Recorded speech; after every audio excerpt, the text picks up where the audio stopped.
Miles Wei seen shouting on the rooftop. Shinu arrived seconds before something terrible happened. The rooftop was never meant to be part of the script. Not the real script, not the one on paper, and definitely not the emotional script Shinu and Miles Wei had been trapped in for weeks. But life had a way of building its own scenes when feelings went unchecked, and today, under a bruised, purple sky, the rooftop of Building C became the stage where everything they'd been avoiding finally exploded. From the ground floor, crew members had heard only fragments at first. A crash. A shout. Something metallic rolling. Then a voice that didn't sound like Miles Wei anymore. A voice cracked open by something deeper and darker than anger. Someone whispered in panic that he was up there alone. Someone else muttered that he had thrown something across the roof. Another said he was pacing dangerously close to the edge. No one dared go up. No one, except Shinu. She hadn't been scheduled to film that evening. She had been packing her bag, eyes still swollen from the emotional storms of the last few days, when a trembling intern ran in gasping. "It's Miles. You need to come. Now." Shinu didn't ask a single question. She didn't care about makeup, hairpins, the script scattered across her table, or the half-zipped bag she abandoned behind her. Her legs moved before her mind registered the risk, before her heart realized it could shatter again tonight. She just ran. Every step felt like running through memories she had tried to bury. Miles pulling away during takes, Miles freezing when their hands touched, Miles avoiding her eyes after her confession, Miles collapsing on set when the emotional pressure became too much.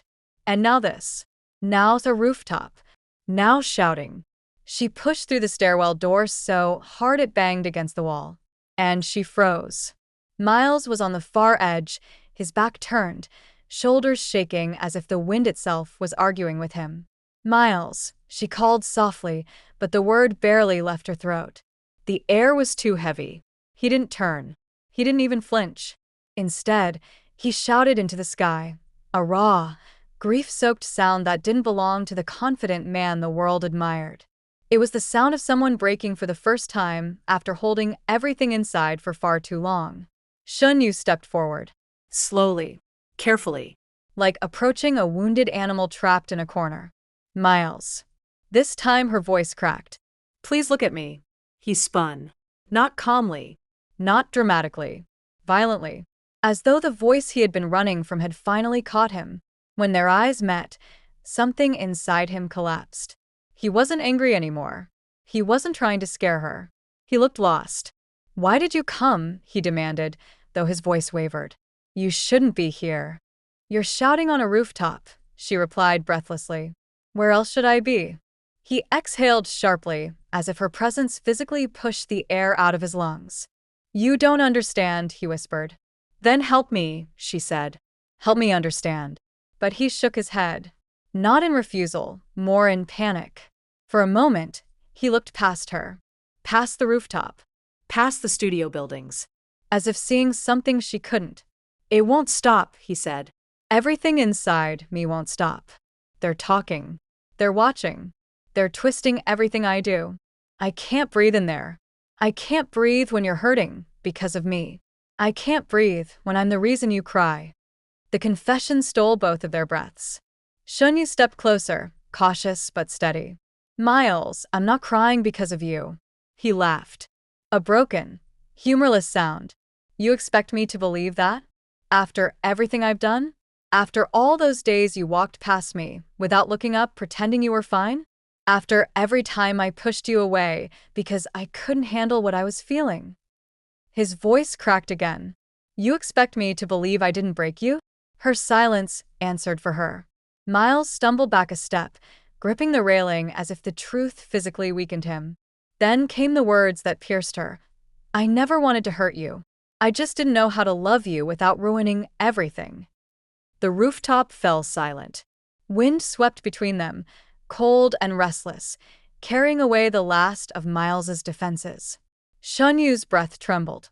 All those weeks, all the arguments, all the scenes where their real emotions slipped through their characters. All the times he acted indifferent, only to collapse later, haunted by what he couldn't say.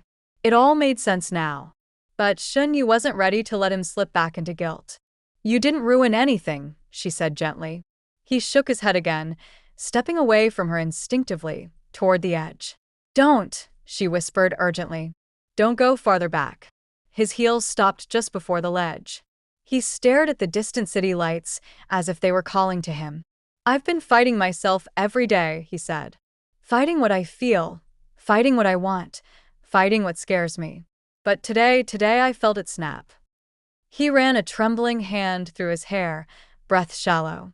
"I don't want to hurt you, Shen Yue. And that's exactly why I think I will." She didn't respond immediately. Not because she didn't know what to say, but because she needed to hold herself together long enough to reach him. So she walked toward him, slow, steady, unwavering. When she was close enough, she held out her hand. "I'm here," she whispered. "I'm right here. And I'm not leaving." Miles's eyes glistened, reflecting lights from the city below. "I don't deserve that," he murmured. "Maybe not," she replied softly. "But you deserve someone who won't walk away when you're breaking." Something inside him shattered. Shen Yue saw it. His chin trembled. His chest heaved. His hands shook. For the first time, he wasn't fighting anything. Not her. Not his feelings. Not the fear. He was just there, raw, unprotected, undone. Shen Yue closed the remaining space between them slowly, her hand inches from his. "You came up here because you felt alone," she said. "But you're not alone. Not tonight. Not anymore."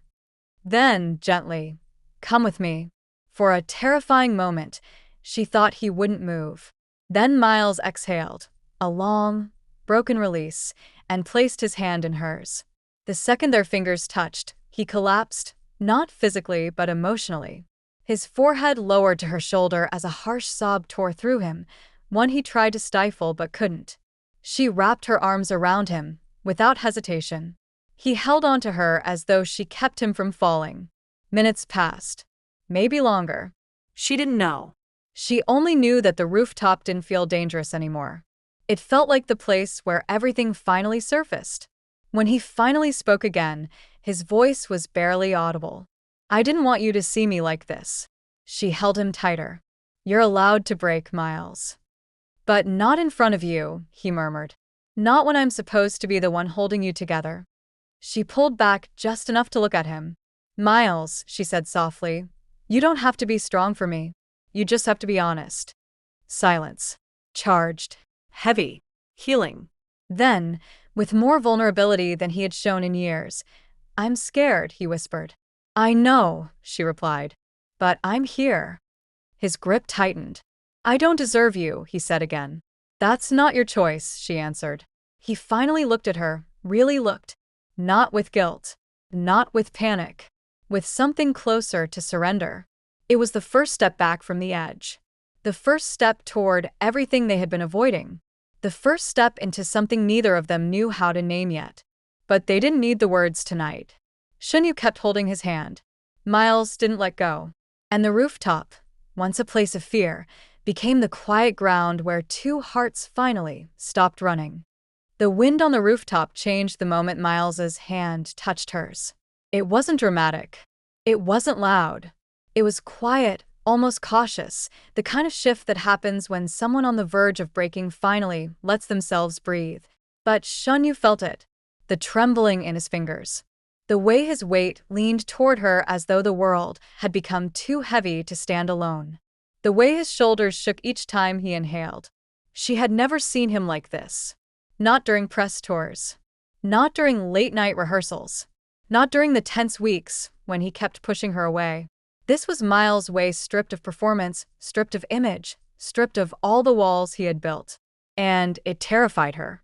Not because he looked unstable, but because he looked defeated. "Miles," she whispered, trying to catch his eyes again. He kept staring down, as though ashamed. She could feel his shaking. "You shouldn't have come," he muttered again. "And you shouldn't be standing this close to the edge." She tightened her grip. "So here we are." He closed his eyes, and a single tear slid down his cheek. The wind caught it instantly, but she saw it. She felt it. It changed everything. For a few seconds, he didn't speak. The rooftop lights flickered faintly, the cold air slicing around them, the city noise far below like a distant echo of another world. A safer world. Then he finally said it. I thought if I came up here, maybe the noise in my head would quiet down. Shen Yu's heart clenched. What noise? He laughed, but it came out sharp and bitter. The noise the industry put there. The noise I put there.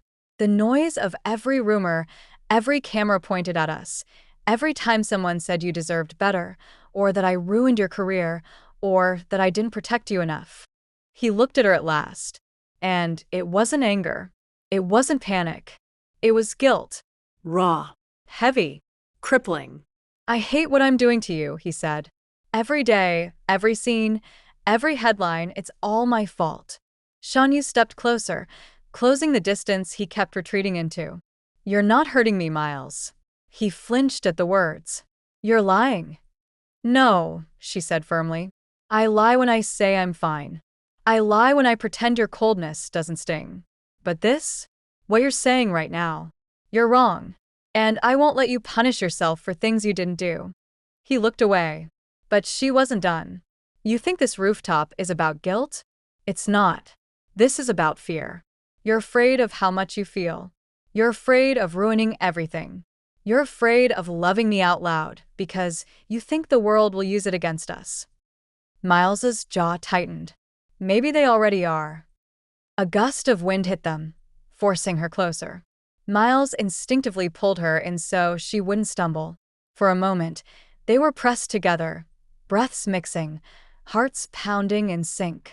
And then something unexpected happened. A door slammed open behind them. Footsteps. Voices. Gasps. Someone shouted. There they are. Lights from phones flickered. Camera shutters clicked. Crew members who had panicked now stood frozen, staring at the intimate scene before them. Shen Yue gripping Miles's hand, Miles holding her close, both standing dangerously near the edge under the rooftop floodlights. Miles stepped back. The assistant director called carefully. Come away from the ledge. Miles didn't move. Not because he wanted to stay, but because this wasn't a moment he wanted witnesses for. Shen Yue could feel his breath quicken. Shadows of panic crept back across his features. She reacted instantly. Everyone out, she snapped. Her voice was sharper than anyone had ever heard it. Sharper than even she expected. The staff froze. I said out, she repeated. Turn off the cameras, leave the door open, and get out. Now. Her tone left no room for negotiation. One by one, staff members backed away, stunned. The clicking stopped. The voices died down. Footsteps faded. When the door finally closed, silence blanketed the rooftop once more. Miles exhaled shakily. You didn't have to do that, he said softly. Yes, she said. I did. Because this moment wasn't theirs to witness. A beat passed. Then he whispered, barely audible. I didn't want to scare you. You didn't, she replied. But you scared yourself. That was when he broke again, not loudly, not dramatically, but in a way that felt like a dam finally giving way. He leaned forward, pressing his forehead to hers, eyes squeezed shut, breath trembling. I don't know how to fix any of this, he admitted. I don't know how to stop feeling like I'm drowning. You don't have to fix it tonight, she said. You just have to come down from this rooftop with me. His fingers tightened around hers. What if I fall again? I'll pull you back. What if I push you away? I'll come closer. What if I ruin everything? You won't. He pulled away just enough to look at her. How can you be so sure? Shen Yue didn't hesitate. Because if you were going to ruin my life, Miles, she said quietly, you would have done it the moment I fell for you. His breath caught. Her admission wasn't new. Not technically. But tonight, after seeing him on the edge physically and emotionally, it meant something else. Something heavier. Something that grounded him in a way nothing else had. He swallowed hard. I don't deserve this, he said again. You don't get to decide what I feel, she whispered. You don't get to decide whether I stay. And you don't get to climb rooftops and shout into the night like you're alone in this. His shoulders sagged, as though her words stripped away the last fragments of despair. A final gust of wind swept across the rooftop. Miles squeezed her hand. "Let's go down," he whispered. "Come with me," she echoed. And together, step by careful step, they walked away from the edge. Shen Yue didn't let go of his hand. Miles didn't ask her to. They descended the stairwell slowly, silently, each step echoing the same truth. Tonight didn't break them. Tonight revealed them. And nothing would ever be the same.